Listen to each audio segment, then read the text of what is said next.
No, Hi. Take two.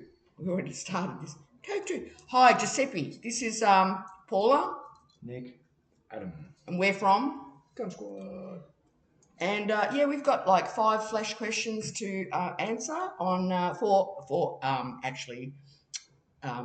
for Giuseppe from Il Raglio del Mulo. I hope I said that right because I'm not sure whether that's correct. But yeah, first question is. Your new single, Genital Dismemberment Bot Cult, pushes the limits once again. Can you tell us how the track came to life and how it ties in with the band's mix of satire, chaos, and dark humour, both musically and visually? Okay, so the song is actually about the annihilation of the human race via AI because we're looking at a future full of, well, tech has come so far in the last even 10 years, let alone this part of the century. But essentially, that's what the song's about. It's a bit of a voyeuristic interlude, or maybe that's not the right word, but voyeuristic exploration of that concept. What do you think will happen, Nick?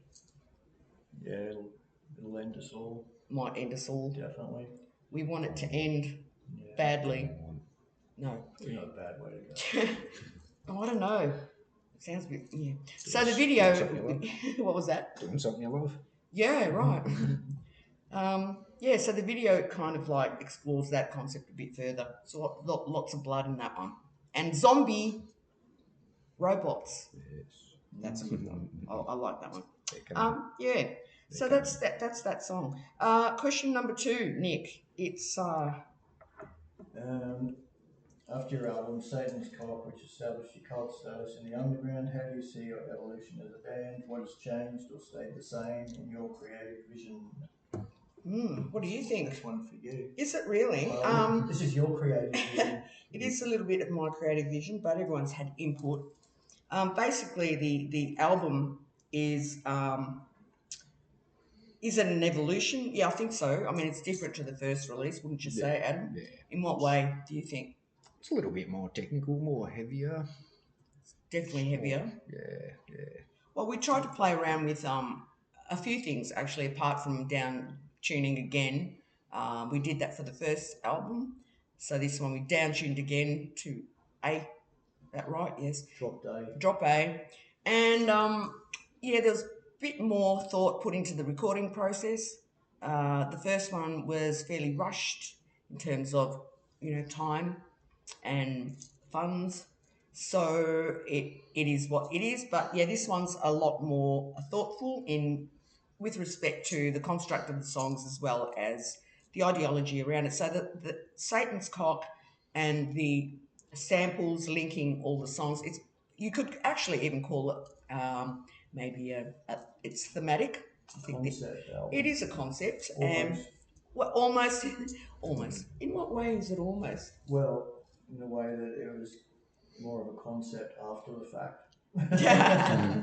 Didn't start out like that. No, well, we did have an idea of, we knew fairly early on we wanted to call it, well, there was a song called Satan's Cock, and we basically decided that the theme running through it was it's all quite dark. The titles of the song are fairly provocative because it's meant to, it is satirical in the sense that it's to grab your attention and then drag you further into the chaos that is their band and the words.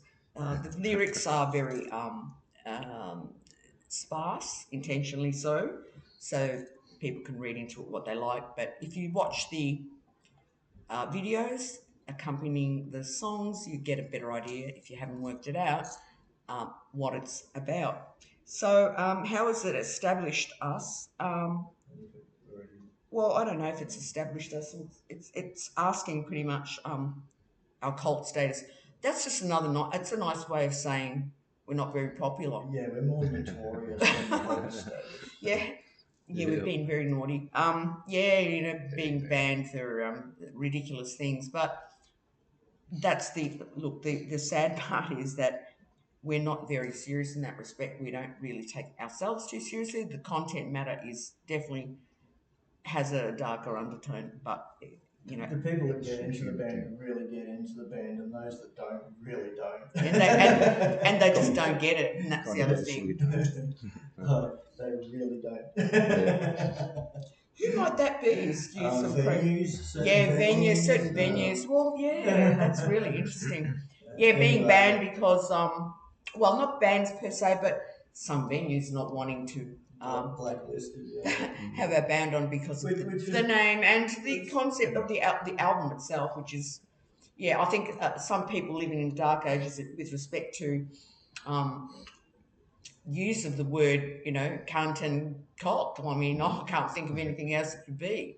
But, if you're going to be frightened about, what's common terminology in our everyday language, particularly what century are we living in? Yeah, excuse me, what century are we living in, Adam?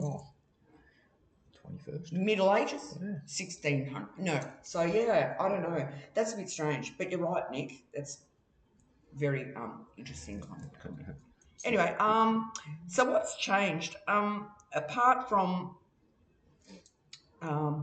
member of the band, so Nick has stepped in on lead guitar, and our previous guitarist who has passed away, sadly, rest in peace and all of that. So that Nick's been in the band for almost a year now, and has done. He came in very late actually when we recorded the record and did his lead parts pretty much. What was it? A week or two after he got to this city, because Nick's come from north of Australia down here. North of Melbourne. North of Australia, from Brisbane to Melbourne. So put down the tracks, and the rest is history. The other way the band has changed. Clearly, the as mentioned previously, the tunings dropped again.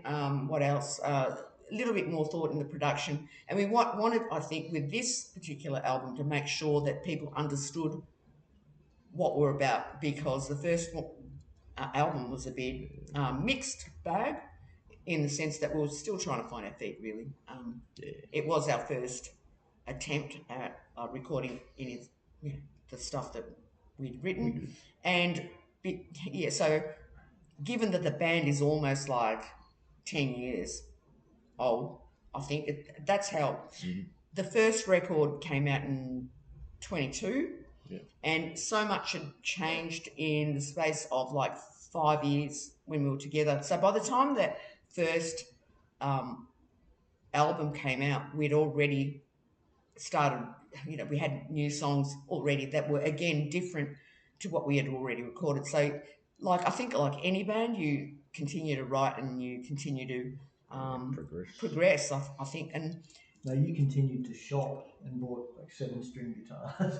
You did. It's his fault first, and he did it first. But when you hear how epic it sounds, it's like, yeah, you just had to shop for one.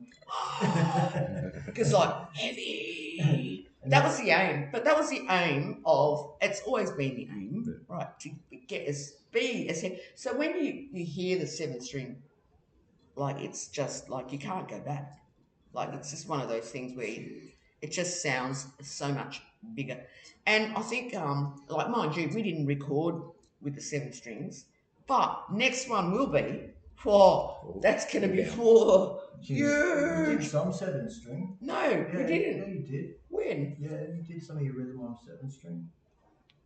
Yep. I don't remember that. But anyway, it'll be 2 7-strings. No, because some of it was done. Yeah, I remember now. Yeah. But only part rhythm track was done. Yeah. But next time it'll be many layers. 7 strings.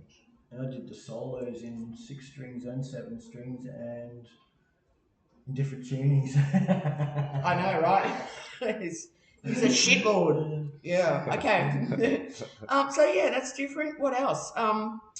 So in terms of our creative vision, not really much has changed, I don't think. But lobbing feces, really. But we're throwing a cock around actually. Feces, right. All right. Throwing feces, according to him. What do you reckon? Yeah, pretty much the same. Throwing feces. Okay, that's the new record, right? That's the new album title. Throwing feces. There will be more people outraged in Brisbane. Just saying. You know who you are. You don't even know us, and you banned us. Oh, they know us. Oh, they know us now. I wrote them an email. Did I tell you about that? I wrote them. I got no response. Well, Sadly. Anyway, next question. Your turn, Ads. I don't know. We up to question 3. I'm gonna drink. What's next for Künstsquäd? Can fans expect new releases, video, some live shows in the near future? No, we're still, polluting the little minds with the new stuff and touring on that. Yeah, we haven't had. There's no sign of that ending anytime in the very near future. So as soon as we get a break, we'll write some stuff. Sure, because we are waiting for the break to write new stuff. We've got some things in the pipeline, but nothing formal yet. Just as on this tour. Yeah, we're currently doing Australian tour, and that doesn't end until early next year. That will end, and then we start again, recording. We've got shows apparently booked. Well, our management is booking shows already because he had such a hard time this time around, to be honest. So next year, mid-year, we start touring again, and we are looking at overseas next year for sure. We've got a couple of agencies doing some groundwork for us at present, so we'll see what happens. But we might get to Italia. See, I was born. Yeah, you'd be back home. I was born in Italia, Abruzzo. If those of you listening from, what's it called? My Italian actually isn't that good. Il Raglio del Mulo. Did I say that right? I reckon it sounds authentic. Anyway, it doesn't matter. Okay. So, so we're doing that. So we're not actually going to be stopping touring until early next year. That's what's next, I think, pretty much. Anything else? Did you skip? You skipped a question. No one did. No. Yeah, the band. No, how exactly do they come to life? Is there a secret ritual? This is a Oh. question we skip. Oh, we don't want to talk about the ritual. Go on. We're talking about the ceremonies. Sorry. Oh, that's a secret. The ritual. Which one? That one. Okay, in a band like Künstsquäd, the song sounds so chaotic and grotesque. How exactly do they come to life? I'm not sure anyone really wants to know. Is there a secret ritual, mad science experiment, or pure madness behind your writing process? All of the above. And taking Paula shopping, that's usually inspiring.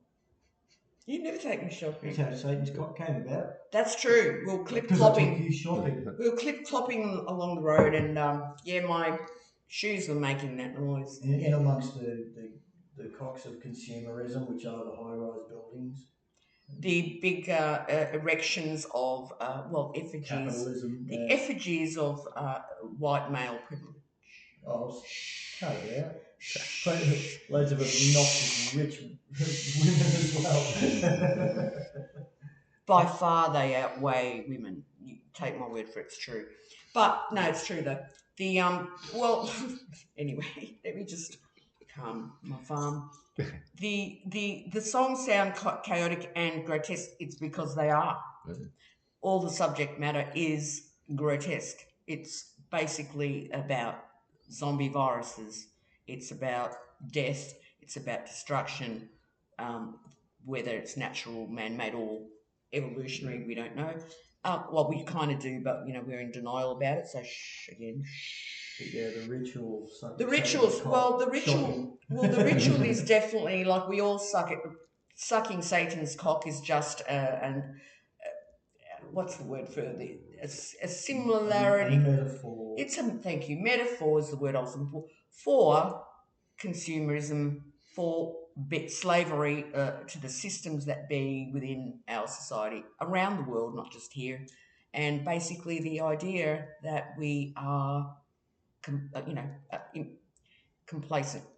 We're too complacent about these situations that we are slaves to. And it's not just consumerism, it's all of the systems that control us. So basically, it is a metaphor for all of those things. We just whittle it down to maybe 5 words. That's it, and that's the key. That's the key, because keep it simple. I like to keep it simple because I don't remember all the lyrics. That's the truth. But no, I've always written very minimally, haven't I? Yeah, very minimal. That's my style. But I can write. Like, I mean, you can read some of my interviews and I can write. So I'm not lying, am I? Oh, yeah, you can talk too. You can talk and you can send emails. I do send a good letter. Yeah. Anyway, but I won't be sending one that way. We digress. We do digress. So it is a secret ritual, in fact. Yeah, I put on my little hat and elf ears. My elf ears. Oh, they're awesome. My little horns and troll around. And troll around the airport. I do that a lot in public, don't I? And people look at me like, oh, what is she doing? So yeah, I scare little children in the supermarket as well. I don't know why. A fair bit of madness involved. I don't know why I scare. Why do I scare children? I do. It's like, Mummy. They're like, Mummy, look at that girl. Well, you touch everything. Like, I do touch things in the shop. Scared too easy. Anyway, what is the ritual? Well, the ritual is there's shopping, which is that's back on the clock. That's Satan's cock. The ritual is if you want to suck Satan's cock, you got to go shopping because that's how it works. Yeah, and we all like to shop. See what I mean? Well, we are all complicit in it. Yeah. Sadly. So this album, everyone's got to have a bit of a suck, and then to make it, we had to suck it. Mm. Yeah. We're all guilty. We are all guilty. See, you're made to believe that it's necessary. And is it necessary? Kind of like we've dug our own grave and we need to lie in it now, because I don't think anyone can really not suck Satan's cock, like, unless you want to go live off grid. That's a great idea. I know people that do go off grid and don't suck it, but they'll be sucking some other animal's cock, I think, but I don't know, but it won't be Satan's. There's always a cock to suck. There's always, is that right? Please tell us more about that. Okay, I think that's pretty much metaphor. Okay, so I think that is pretty much all there is to it. So thank you so much, Giuseppe. I really look forward to maybe meeting you one day when we get to Italia. I was going to say, no one wants to meet us. I was going to speak in Italian, but my language is so bad. But anyway, hopefully one day. So it's been a pleasure having a chat, a bit of a laugh, and we'll see you hopefully on the screen, at least, if not in person one day. Yeah. Bye. Press button. Do we need to mention his fucking thing? Oh yeah, hang on. Before we turn it off, subscribe to the YouTube channel because it's important and helps grow the project. We shall subscribe. Be like us. Subscribe and keep the channel running because Il Raglio del Mulo is a worthy cause. Just saying. Suck Satan's cock. Now, press the button.